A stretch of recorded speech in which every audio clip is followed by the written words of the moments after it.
The common problem of students is absenteeism.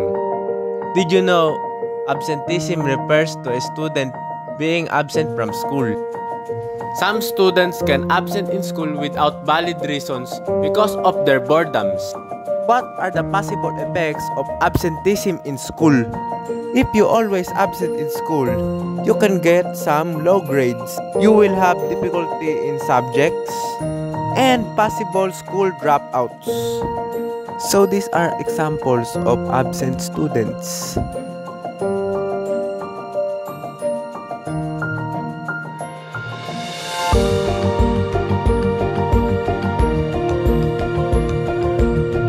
To overcome this problem, you must enjoy in school for your studies and enjoy this journey with your classmates. Attendance in school is very important for students, and this is the way that you learn and discover more things. Remember, please do not absent in school if necessary to become dream come true.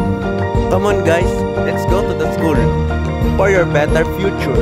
Being present in school is very enjoyable. These are examples that students must enjoy in school.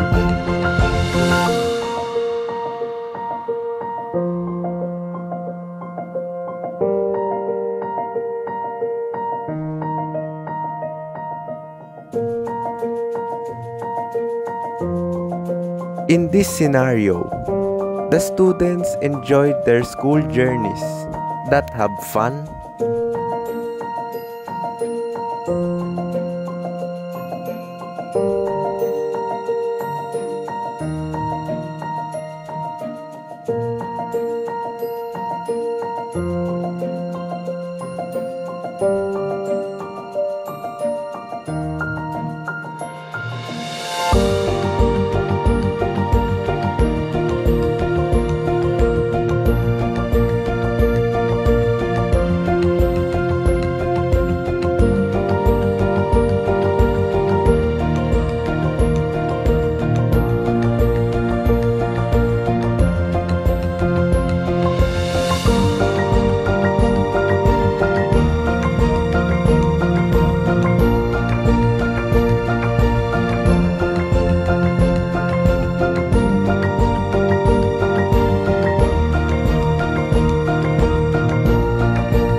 sana po may natutunan po kayo sa mga bagong videos natin. Maraming salamat po.